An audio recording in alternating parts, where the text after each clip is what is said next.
Da, da, da, da. Hi, this is Benjamin Boyce, and for once in my life, I have something in common with Matthew Iglesias, who is a writer of the leftish persuasion. Anyways, he's some takes that I agree with, some takes that I don't agree with, but right now we share a similar fate. On a few days ago, he published on Twitter some personal news that he has contracted the novel coronavirus. I woke up on Thursday and I felt ill, got a test, and positive now. It's really weird. Kind of like woozy now. I'm through most of it, but I'm just pretty like, everything's like muffled. My taste is muffled and the world's kind of going woo. But that could be the weasel bite, and I might be have contracted rabies. I don't know. We'll see. To continue with the thread, Matthew writes, frankly, I think the virus should respect Father's Day more than this.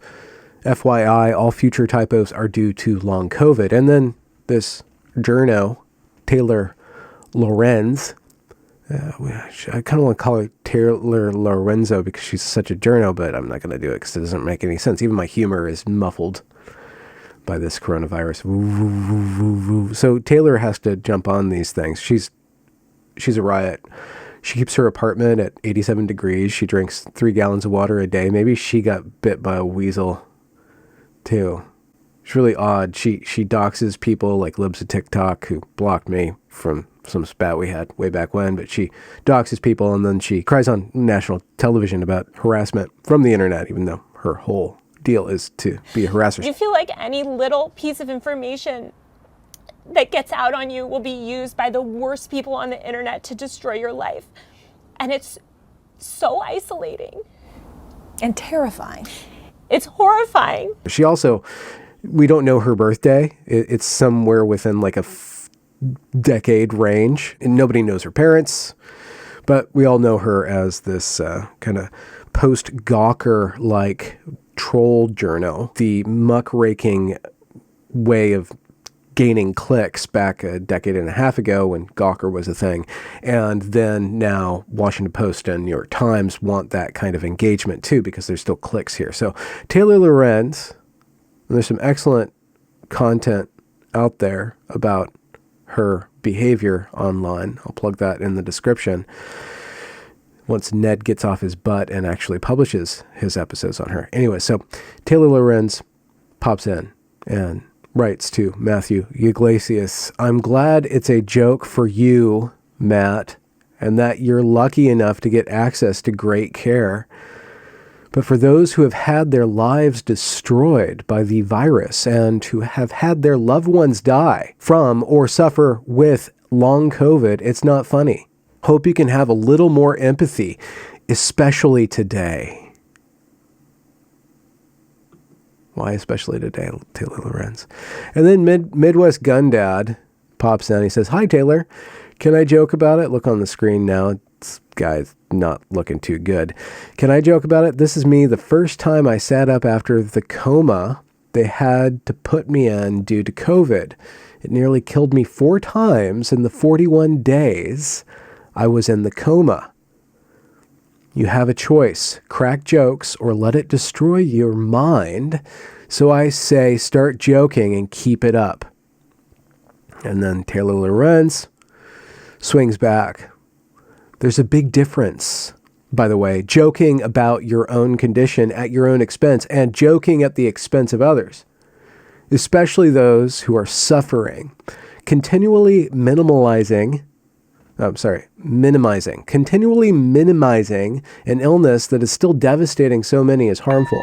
I encourage you to learn about lateral ableism. That's what I wanted to talk about.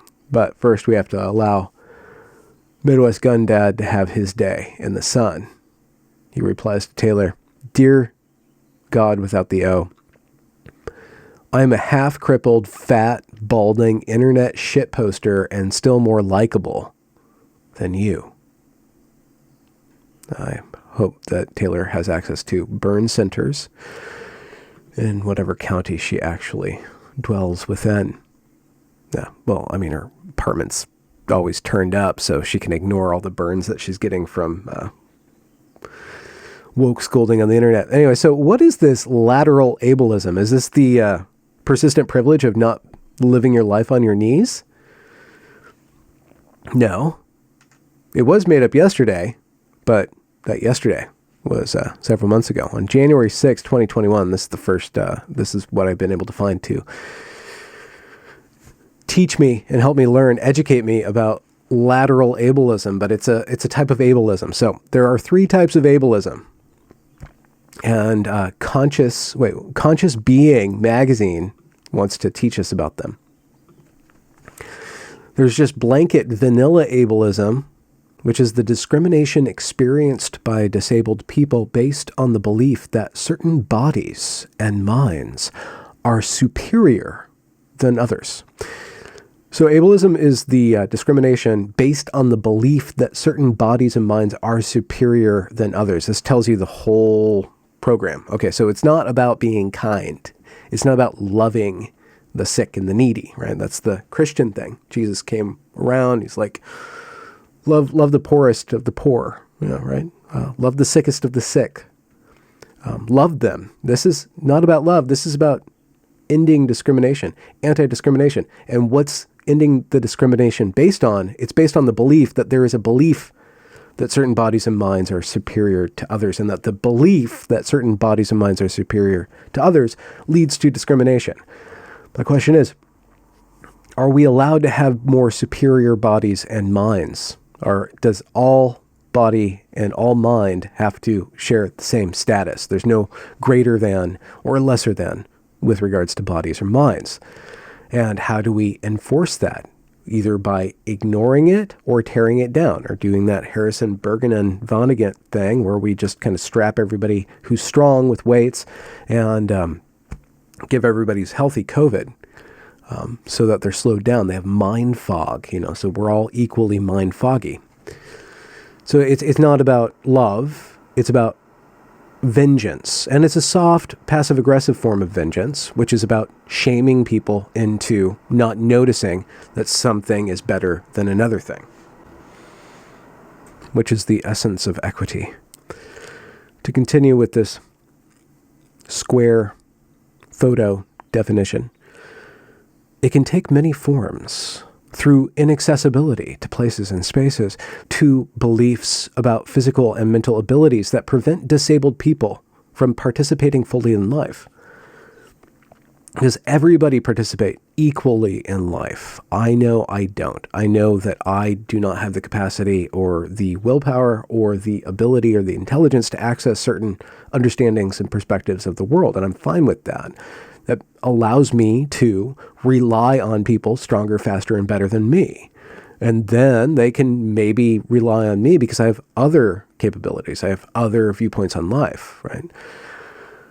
That inequality in and of itself is what stirs up the need for human beings to rely on each other. If you take away that, or if you demonize inequality in this way, what you do is you set up the state to either squelch, well, one, to shame people into not noticing these differences, squelch the superior, raise up the inferior, so everybody's on the equal, equitable playing field constantly.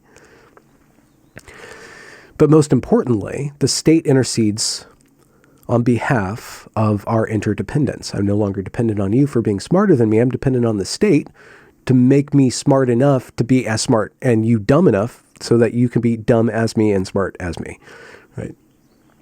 So the politics of resentment end up ceding our ability to trust and rely and become close and intimate on each other by placing the state and the HR department between us. To continue.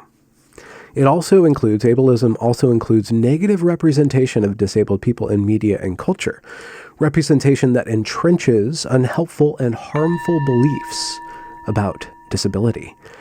Now, there's respect and love, right? And there's avoiding denigration and putting people down and mocking people for their disabilities. There's that, but then there's also this kind of resentment that some people are better than others.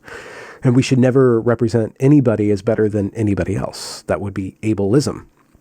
As an aside, I was thinking about Taylor Lorenz and how she won this argument by bringing out a term that didn't exist 2 days ago, or 2 years ago. and calling out this guy who's making fun of his condition, very dire condition. That photo is to be believed. So she is practicing, Taylor and her ilk, the woke scolds, practice labelism, which is the progressive privilege of being able to win an argument by accusing somebody of a bigotry that didn't exist 2 days ago. Again, labelism. It's a argumentative fallacy. It's like, oh, you're a bigot. How am I a bigot? Well, we invented this new form of bigotry that we're going to peg you into. So we should really get to lateral ableism. But before we get to lateral ableism, we have to do internalized ableism. Internalized ableism is the practice by some disabled people where they internalize and express the harmful ideas and prejudices from society, e.g. that a disability is worse than no disability. Individuals believe what society tells them about their impairments, seeing themselves as tragic, undesirable, and shunned. I don't think that society, by and large, at least in American society at this point in history, is necessarily promoting looking down on people who are disabled. We actually exalt the disabled. The disabled isn't just tragic, they're heroic by the very fact of being represented. Though I'm sure that there is negative stereotypes out there with regard a variety of illnesses and mental illnesses and physical disabilities and so on and so forth. But for large swaths of at least the media society, there is an enshrinement and an uplifting of the marginalized. The marginalized are the heroes. The marginalized are put front and center. We root for the updog. So if that's what society is telling you about yourself, then shouldn't you be internalizing that? Oh, I mean, according to them, you should only be internalizing the positive. Isn't there like a Bing Crosby song, Internalize the Positive, or something like that? Anyways, this has a profound impact on a disabled person's self-esteem and confidence. They may hate themselves. The disabled might hate themselves or their impairments. They may see themselves as less than. This can lead to self-blame about their disability. Now, there is a way to take a situation in a good way and in a bad way. I don't think that ignoring the situation as bad or just very honestly assessing a disability as an impairment and just saying that this makes me inferior in some way, that in and of itself is not negative. You don't have to be dishonest to do good with a bad situation. But if you are dishonest about your situation being worse off or better off, then you're not able to actually engage with reality. So you're worse off because you don't want to see yourself as worse off. Now, when you see yourself as worse off, then you can do something about that. But until you do that, then what can you actually do except for participate in some sort of game of ignorance? So I'm not telling anybody or belittling or meaning to belittle anybody's situation, but this whole woke scoldy or this entire mindset, this woke mindset, I don't think is actually helpful for anybody who's trying to overcome any sort of challenge. But here we go. Lateral ableism. Finally, lateral ableism is where disabled people are ableist against other disabled people. This can present as shaming and embarrassing other disabled people about their impairments, lived experience, thoughts, and opinions. It can also present as competition and envy around what other disabled people can or can't do, aka the Oppression Olympics. It also shows when some disabled people don't believe other disabled people's lived experience. Lateral ableism is toxic and cause a lot of harm to the recipient of the lateral ableism. So I summoned my friend on Twitter who I've interviewed, Bad Cripple, or Jess, and I said she probably has some spicy takes to take on this, and Jess is crippled. She has disability too, but she's very edgy about it on Twitter. She's very open about being crippled, right? She doesn't shy away from the stigma. She actually embraces it and overcomes it. She's hella funny too. Actually has a huge heart at the same time. Again, I'll link our discussion down in the description if you want to check her out. She's wonderful. Anyway, so her take on this is that 99% of the time, all this crap, this labelism crap, is liberal women telling cripples to stop replacing victimhood with the sense of humor. It's not as lucrative. So again, Taylor Lorenzo, probably bitten by a weasel at some point in her life. Either that or she has a brilliant media strategy of always being in the limelight by being, despicable character, eminently made fun of, like no press is bad press. But she's evincing this whole dynamic within the woke, so-called woke climbs, where we have people who are the hallway monitors on humor, and they take other people's victim status, and then they use that to toss around their moral authority. Replacing victimhood with humor is a winning move. That's one way. Humor is one way of overcoming victimization, and victimization at the hands of society or the hands of actual reality doesn't matter. Having a sense of humor is having the upper hand. Anyways, so I know it's a stupid Twitter drama, but I needed to do something because one of my interviewers backed out the last minute, and I haven't been able to share my thoughts with you for a while, and I needed to distract myself from the brain fog that I'm experiencing. So hope you guys are doing well. I hope you're ready for a great summer time, and I will talk to you soon. Goodbye.